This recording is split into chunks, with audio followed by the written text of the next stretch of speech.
Hi, greetings. It is the end of March. Well, technically it's the beginning of April because, do I film these things on time? No, I don't. And we're going to talk about all the books I read this month. I was going to say year, but no, it's month. So, first to give y'all a little bit of statistics. Number one, this month I read a total of 26 books. Where, just hear me out. I work at a job where I can listen to audiobooks, and that's basically where all these come from. A lot of these were rereads and, honestly, kids' books. So that's why I listened to so many books. But I did read quite a few. And my yearly total so far is 66 books. Again, I work at a job where I can listen to audiobooks. So here's a little bit of my statistics. So I had 2 2-stars, 2 2.5 stars, 3 3 stars, 1 3.5 star, 5 4 stars, 2 4.25 stars, 6 4.5 stars, and 5 5 stars. And then my average rating for all of them was 4 stars. My median, which is if you line up all the numbers in a row and then find the middle one, was 3.13 stars. My mode, the one I had the most of, was 4.5 stars. My range, so the area that all the numbers take up, was 3 stars. I read 18 new books and I had 8 rereads. And then I had 3 new 5 stars and I had 2 reread 5 stars. Number one, here's my March TBR shelf. I kind of got depressed, and so I wasn't doing most of my hobbies this month, but I did manage to color it. So I'm proud of that, and I did manage to put all the stuff down. I didn't go through and add all the cutesy things that I normally do, but that's okay. We did the bare minimum, and that is all we needed to do this month. So the first book that I read this year was Kind of a Big Deal by Shannon Hale. I ended up rating this 4 stars. So this book was the first book I read this month, and I think I was reading it partially in February too, and it just had this weird feeling with it. So here's kind of the premise of the book. So it starts out with this girl in a small town, and she's a nanny to another little girl. She's 18 or 19 or something like that, out of college. Not out of college, out of high school. And basically she felt like she was kind of a big deal in college, but now she just doesn't know who she is, what she's doing, because she doesn't have that framework that made her successful. And basically it just follows her being in a life slump for 60% of the book. And then it also has a magical realism element, which I won't spoil for you because it's kind of more interesting to figure it out. But the book is not classified as magical realism, so go in with that knowledge, because a lot of the reviews I saw were this book was kind of interesting, but that kind of threw me out of the loop, or it was I liked this part but I didn't like this part. So go into it knowing it's magical realism, and go into it knowing that the end is actually kind of really satisfying, because I was reading it and it kind of made me feel depressed. Because the character is depressed for 60% of the book, and then finally at the very end of the book, she's okay, I need to do all this stuff, and then she starts feeling better and takes a hold of her life. I think it was because I was feeling so depressed at the same time that made me feel so depressed, and I was also reading the book before bed, which probably was not a very good thing, but it was very interesting, and it was actually pretty much what I was going through in my life at the same time. So 4 stars. Because it was a very interesting experience, and it was very well written. I love Shannon Hale's writing, but I wouldn't really recommend it unless you're out of high school and you don't know what you're doing with your life, because otherwise you won't really get it. It's an interesting book. And then I read Blue Screen by Dan Wells. I rated this one 4 stars, and this book does have swearing in multiple languages and also some sexual innuendo. Anyway, that book is so interesting. I ended up reading the whole series this month, which I'll tell you about as I get to them. It follows this girl named, I think in the audiobook they call her Marissa, but it's spelled Marisa, which I know because my mom's name is Marisa, and she hates when people call her Marissa, so I'm gonna call her Marisa. So it follows Marisa something. She's a Spanish partial cyborg. Her arm was cut off when she was younger, and she had a replacement arm put on. And this does make her a cyborg because in this world, everyone they're called Jinnies, and they're basically a computer in your brain that you control with your eyes. It's that whole science fiction thing. And it was so interesting to read this series, especially this first book, because it follows no, the second one's a heist. The first one's a mystery investigation kind of a thing, where they're trying to figure out what this drug called Blue Screen came from and what it does. And it is so interesting. Just to be aware, his books, Dan Wells' books, are always darker. They always contain more gruesome elements to them. So I rate this as older YA if you like horror, but it's very interesting. I did really enjoy this series. And then we have the second book by Dan Wells, which Ones and Zeros, which I rated 4.25 stars, and this one does have swearing in it too, and I think this also does have sexual innuendo. So this book made me want it to get off my phone, because this one talked about, that one was the heist, I think so, yeah. But in each one of these books, he talks about this like layer of their society, because they're so ingrained with their ginnies, which is basically their version of a phone, and they can't live without it. And it made me feel like, my goodness, I literally can't live without my phone, which led to me trying to get off of Instagram more often, which actually I've been doing pretty good, except for yesterday, but that's okay. They're so interesting though. I can't tell you more about this book because it is a second book in a series, but I did really like this. I like the books increasingly more as they went along. Okay, then I read The Thief's Daughter by Jeff Wheeler. This is the second book in the Queen's Poisoner series. I think it's actually called the King Fountain series. This series is so interesting. I thought it was going to go a completely different direction than it went. I can't tell you much because this is the second book, but the plot in the first book made me think this was going to go a completely different direction. This starts 8 years after that book, and then the next book in the series I think is like 8 years after this one. So it's like 2 prequels and then the real series, as far as I'm able to tell. I have not read the next book in the series because his books, they're based, at least for this series, they're based on English wars, like the War of the Roses, I think is what this one's about. For me, I'm not really an English history fan. It's interesting, but I don't really love the wars and the tactics and stuff like that. I love his writing, which is why I'm reading all of the things he's ever written, and this is one of the series I haven't been able to get my hands on. I do love his writing, so I rated 4.5 because honestly I just love his writing. It also feels like a prequel, so it didn't get a 5-star from me, and I'm gonna keep reading the series obviously because I own it. It's just, it feels more brain power heavy while you read it, because you have to remember all these names and all these people and the alliances and all this stuff. But after you get through like 20% of the book, it is more intuitive and you figure it out. But that first 20% always like intimidates me because I'm like, I cannot understand what's going on. And then once you figure it out, it's totally fine. Then I reread The Wish by Gail Carson Levine. I rated this one 3.5 stars. I read Wish the first time when I was like probably the age of the character, honestly. Like I think she was leaving middle school and I was probably either in middle school. I guess I was a little bit younger than her, but I was like in middle school or like grade school-esque, and I remember reading it and being like, this just doesn't feel like Gail Carson Levine. This one is a magical realism book where a girl gets on the subway, gives her seat to an old woman, and then the old woman is a fairy and she grants her a wish, and she wishes to be the most popular girl in her middle school. And the fairy's kind of like, are you sure? And she's like, absolutely. And so she goes from a nobody to super popular overnight, and it follows basically like her and like the repercussions of that wish on her life. But the thing about this book is I think this one does have, it just feels like it has more kissing and like sexual content than it needs to for a middle grade book. It's not a lot, but it's enough to be like, this does not fit the genre and the vibe that I'm reading.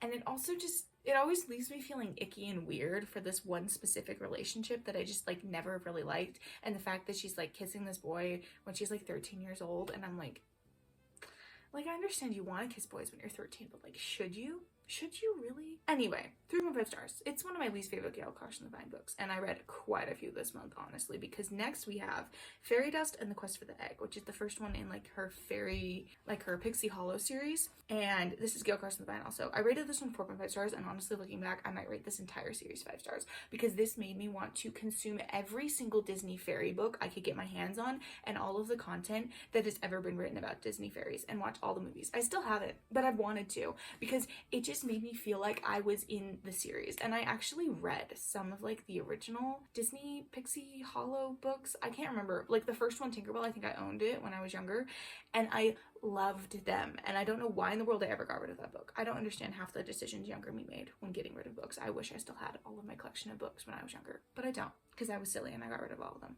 But this book was so cute. It follows a fairy named Prilla who comes in and she's trying to figure out what her talent is, because she doesn't know what her talent is. These are also middle grade books, but surprisingly they had a lot of deep elements in them, like some like darker and gruesome images, just a little bit, like more than you think you'd get in this genre of like fairy books. And I really like this series, so I do really recommend that. They're very, very short. I think it was like a 4-hour audiobook because I was listening to it at work. I really want to get my hands on the book because the cover is just gorgeous, and like the internal images. I think I picked it up from the library once when I was younger, but I didn't read it because I was silly. I would have loved it. Then I read The Secret of the Sonnets by Samantha Hastings. I ended up reading this one 4.5 stars. I read another book by her last year. I think it was called By Any Other Name or something like that. And I forgot that she includes Shakespeare in her books, because By Any Other Name or something like that had a good deal to do with the sonnet that's like, a rose by any other name and smell just as sweet. And this book is about a girl basically trying to find a old piece of Shakespearean history because she's a Shakespearean scholar and she's trying to like collect this because she wants to leave her mark on the world in that way. And then it also follows the other guy who is basically trying to salvage his family from financial ruin because his dad basically run it into the ground. So it's a very interesting story. I did really like it. I think I was just reading almost all these books at the wrong time this month to rate them the way that I feel right now. Because right now I'd probably be like, yeah, that's a really good book. That's probably like a 5-star book. Maybe not 5-star. Maybe a 4.75. But anyway, I really recommend that book. Then we have The Extra by Megan Walker. I rated this one 2.5 stars. I read a couple books by Megan Walker last year. This is Megan Walker and Jancy Patterson, by the way. It was like a co-author. I read a bunch of Megan Walker's books last year, and I did like them, and so I wanted to read other ones. This one is about like a girl who becomes an extra in a telenovela series, and it was interesting, but it had too much swearing and too much like sexual stuff, and it definitely felt like I was watching a telenovela but in a book, and it just was not the vibe I wanted at the time, and it's also not really the vibe that I go for when I'm reading a book. I think if you like that sort of a genre, you'd like this book, but it just was not for me. Then I reread The Two Princesses of Bamar by Gail Carson Levine, and let me just say, this is exactly when I needed to read this book because I rated it 5 stars. Again, obviously, I love this book. I was reading it at work and I almost had to like cry because it was just so familiar to me and it felt like coming home almost, because I think I read it a bunch of times when I was younger. I just love that book, and it's so good. Then I read Fairy Haven and The Quest for the Wand, the second book in the Fairy Pixel Hollow series by Gail Carson Levine. I rated this one 4.5 stars, but again, probably would rate it 5 stars because it is just so good. This follows the first book because in their quest, what they're doing, they promise to give something to someone else. So then in this book, they have to go get the thing to give it to someone else, and it causes chaos and all that stuff. And I just love it. It makes me feel so happy to be hearing about Disney fairies. Why? I don't know, but I need to consume more of the books this month. I think my hang up has been I wanted to read like the series that they have, but I tried to find it at my library and they don't have it, at least on Libby. I could probably just request them from my library because they probably have them. I might do that. Then I reread Steelheart by Brandon Sanderson. This one was on my TBR, but I've also been wanting to read it for a while. I need to read the rest of the series. I don't know what is with me recently where I just like don't read the rest of the series, but I love this series. After a reread, I was like, wait a second, this is actually way better than I remembered. It follows, well, the first book follows a guy named David who basically saw his father die to the hands of this superhero guy who comes into town, kills everyone. So basically this is a world where superheroes are real, but they're all villains. They're all villains, none of them are good. And so it follows David as he sees this guy named Steelheart come into town, and he kills his dad, but he also saw his dad be able to harm this supervillain, which is weird because no one has been able to hurt the supervillain at all. And so it follows him and this team of, it's like a heist where they're trying to kill the guy. It follows him and this team where they're trying to like format this whole thing so they can kill Steelheart and make it so there's one less bad person in like the world because it's full of all these superheroes. It's so interesting, and it follows a lot of like very interesting plot lines that I kind of like, as I was reading I was like, oh yeah, I remember that happened, and like, oh, I remember this happened.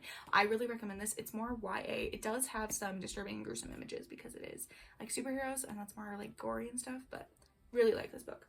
Then I read Strange Times at Fairwood High by Nancy Norton. This is the first book in this little like duology thing that I picked up at the thrift store. Apparently there's only 3 books though, so if I wanted to finish the whole thing I could. Will I don't think so. I'm gonna read the other book that I have and then I might just donate them, because why was this book so unnecessarily stuck in the 80s? Like, I understand it was written in the 80s, or was it the 90s? 1988. I don't even remember most of the things that annoyed me because this was like literally a whole month ago at this point, but I just remember reading it and being like, okay, this is interesting, and then there'd just be a character that did something so dumb, and I'm like, oh my goodness, don't do that, please. And then the whole like ending plot, there was like this super simple way to solve the whole thing, and I thought of it and they didn't think of it and they didn't do it, and I was like, seriously, you could have just done this. I don't remember what it was anymore because again, it's a whole month ago, but I just remember feeling frustrated reading this book. Thankfully it was so short and I never have to read it again. Yeah, that was 3 stars. Then I read Sparrows in the Wind by Gail Carson Levine. This was a, what is it called? The Trojan War kind of a thing with Helen Troy and all that thing. I love Gail Carson Levine's books. I think this is her most recent one. I liked this one, but I think my favorite is just Ella Enchanted, Forever and Ever and Ever. So the rest of them don't really compare because that was just like a banger first novel, and I don't know how you can get any better than that. But this one was very good. It followed what is her name? So they killed Cassandra first because she feared the worst and tried to tell the town. So basically follows Cassandra as she fears the worst and tries to tell the town. And it is so interesting because I think it's kind of a reimagining of it if she was able to save Troy. And it was so interesting and I really liked it. It's kind of a dual perspective, so it has another one of like the Amazonians and it follows her also as she like kind of joins the War of Troy. And I really liked it, but it didn't like spark this like deep adoration in me, but I would recommend it if you're looking for a good like middle grade YA novel. Then I reread The Heir by Kiera Cass. This is the 4th book in the selection series. I reread the selection last year and I was like, you know what? It's been a long time since I read those books. Maybe I like them better. Maybe I was just reading them when I was too young. I wasn't. I rated this one 3 stars.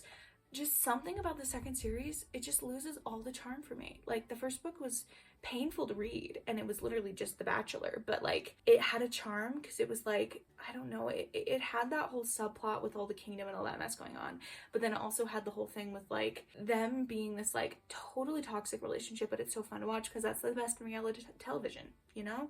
But in this one, it just was so boring because it's like, why are you kissing this guy? And then also, why are you doing this? And then also, why in the world do you care about this? And she was also so insufferable for the whole book because she has this like emotional detachment kind of a thing. So insufferable. And then in the next book, she's a little bit better. But I don't know. Anyway, it has swearing and kissy stuff in it. And I don't know. Read the first series. And then I also read the second book. And again, I rated this one 2 stars because it just doesn't hit. It's just not as good as the first series. And then I read Pharaoh's Daughter by Georgette Heyer. I rated this one 5 stars. I love Georgette Heyer's writing. She weaves so many interesting things in. And as I'm reading it, I'm like, why do I care so much about these flawed heroines and heroes? Why heroes? And it just was so interesting to read and follow the mindset of these characters as they follow this thing. And this one was an enemies to lovers. And it just... so good. There was an entire point where I was literally cackling because I'm like, this is perfect. This is exactly where the author needed to go with this ridiculous thing. And it happened and it's played completely straight and it was so good. I love her books. I can't recommend all of them because I've only read 3. And of those 3, I would only recommend 2 of them, but just her writing is so good. Then I finished the Fairy Pixie Hollow series by Gail Carson Levine with Fairies in the Quest for Neverland. 5 stars. So good. Wonderful. This follows a human girl, I don't remember what her name, Gwendolyn, who gets taken by, she's like the descendant of Wendy. And so her grandmother and grandmother all the way up to Wendy got taken by Peter into Neverland using the kiss, the acorn that he gave the first Wendy. And they get taken to Neverland. And the interesting thing about this series is she uses both the Disney movie and the original Peter Pan book and play, I guess, to make basically her characters and the motivations and everything that happens. And it is so interesting to read and I love it so much. It follows her as she goes to Neverland, but she loves the fairies more than Peter. So she just hangs out with the fairies the whole book. And it's actually so funny when you think about it because it's like Peter brought her there and then she just like hangs out with the fairies. And I love it. It's so good. That one does have way more high stakes than the rest of them though, surprisingly. So I love those books. They're so good. Then I read Of Mice and Magic by David Farland. 2 stars.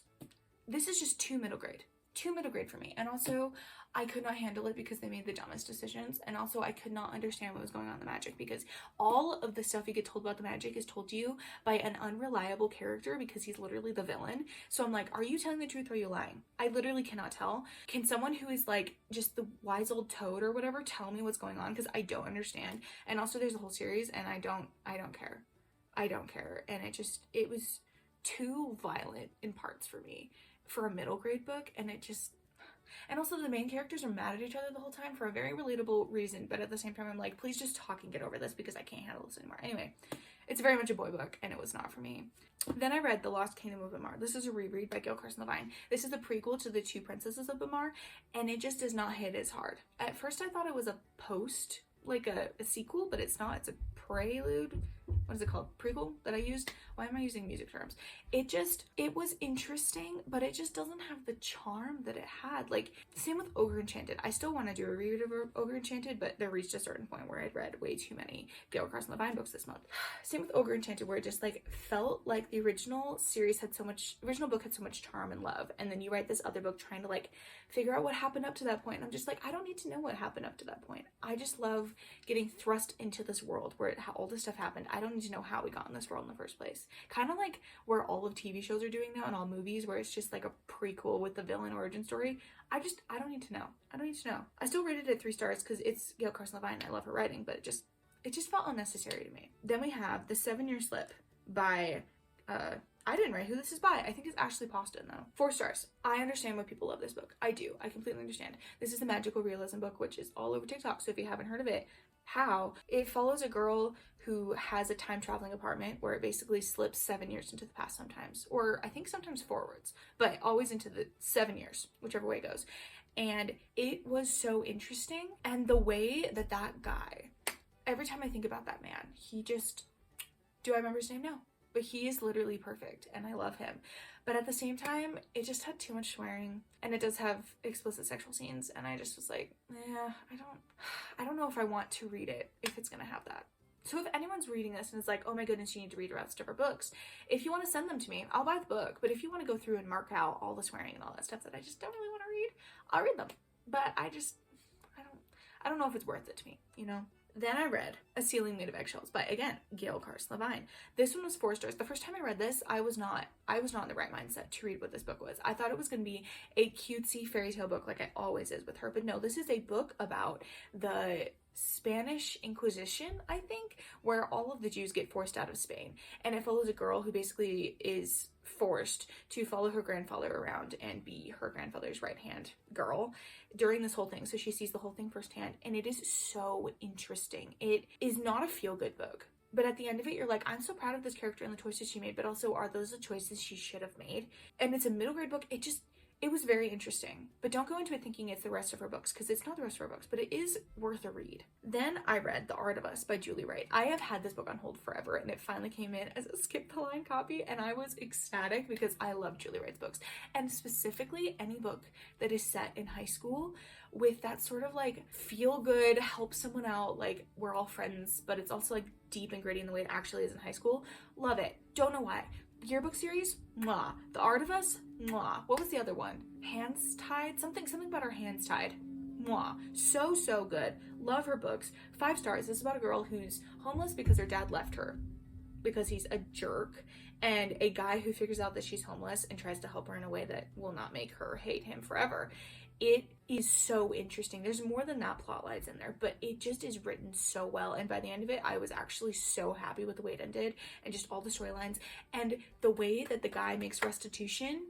So good. I don't think I've read something where I truly believed that he felt sorry and truly believed that she knew that he felt sorry and that he apologized to her enough. It just, so good. So good. Then I read The Unselected Journals of Emma M. Lyon. This is the first volume by Beth Browser. Apparently she's written other books that's like really popular, but I didn't know. This book literally got slipped under my door one day. Do I know how it got there? No. Did I read it? Yes. Am I glad I did? Absolutely. This is like the prequel to the whole series. It's setting up like the characters and the expectations and the problems for the rest of the series. And do I want to read the rest of the series? Absolutely. Can I get my hands on them? I don't know. I don't even know if they're in my library. I should check. That's actually probably a really good plan. But it was really interesting. It follows this girl named Emma M. Lyon who goes back to her house that she owns, where her uncle, great uncle, someone is like the trustee of like her inheritance and stuff, and refuses to let her have her money. And it follows just the plot line of her unraveling all this stuff going on, and you unraveling this really interesting world where she lives in London, because this is a Regency romance. I don't know if it's a romance, but it's a Regency set era thing, and it is so interesting, and I highly recommend it. It's really short too, and it's written like journal entries, so you basically just get to read her talking about her life, and it is so interesting, and I really liked it. So that one is 4.25 stars because I couldn't rate it 5 stars because I didn't know enough to rate it 5 stars, but I think if I keep reading it might be a 5-star series. This is so itchy, by the way. Why are sequins so itchy? Then I read Listen to Your Heart by Casey West. This one was because I was thinking about reading it, and then also I got a fortune cookie and it said listen to your heart, and I was like, okay, I guess I'm gonna have to read the book now. Does that mean that's what the fortune cookie was meaning? No, but we had to read it again. I like this book. It's not as top tier as her other books for me, but I did rate it 4.25 stars on the reread. This follows a girl who doesn't want to be a podcaster, but she joins her school's podcasting team because she wants to work in like the background, but then she gives a really good idea for giving advice, and so she gets put as one of the hosts, and she's like, wait a minute, I didn't want to be a host. Please do not make me a host.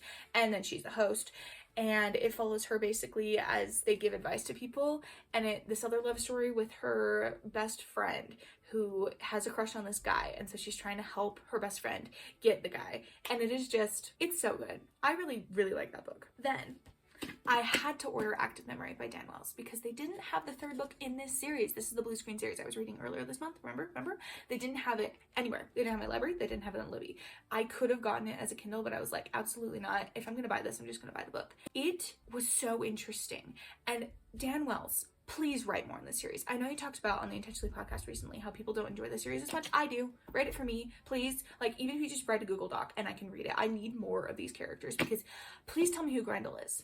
Please. Like, I need to know. This one was a 5-star. Was it? No, it was a 4.5 star because it does have more swearing and stuff in it. But it just, his books, these ones specifically, I think about them all the time now. Like the things that he gives about when you're on your phone, and every single book has a different thing that he kind of talks about in the beginning as to like relating to technology and all this stuff, and it just is so interesting to read, but it's still like this YA find out what's going on heist hacker thing. It's so interesting. I really love his books. Really love his books. These ones are less dark than his I'm Not a Serial Killer series, by the way, which I also really like those books, but go into them knowing that they are very gruesome. And if you read the first chapter and you can't handle it, don't keep reading, because that's like, yeah. Anyway, Dan Wells is so good. Then the final book I read this month was Us in Ruins by Rachel Moore. I rated this one 2.5 stars because why was I so bored? This is supposed to be interesting. This is supposed to be an archaeology thing. This is supposed to be archaeology where she falls in love with a statue. Like, that sounds so interesting, but no. It was so boring, and I did not relate to the time traveler stuff at all, because whenever I read a time traveler thing, I am waiting to make sure that they don't understand a thing going on, like the time traveler doesn't know what's happening in the modern day, and if they don't do it right, or if they do it too much, it just makes me bored. This one, he was unfazed. Nothing bothered him. He knew what was going on the whole time. I'm like, dude, are you sure that you were like unconscious for those years? Were you like inhibiting, were you like consuming all of the content of the past 100 years while you were made a statue? Like, do you know what's going on in the world more than you think you do? Like, why are you not understanding? And then it also was just boring, and it also swore in random places. Like, it didn't need to swear there. And then also it just like, the romance made no sense at all. I didn't care.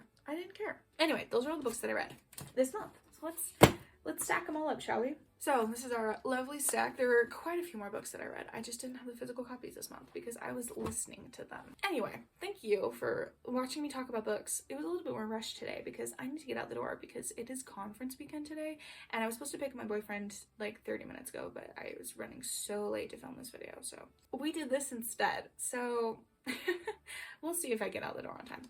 Anyway, thank you for watching.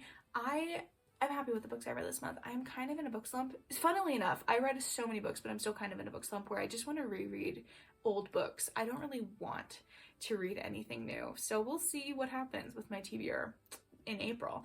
But it has been fun. It's been a fun month of reading, even though I was kind of annoyed with half the books that I read. But thank you for watching. I will see you in my next video, which who knows when that is because my upload schedule is trash. So I will see y'all later. Goodbye.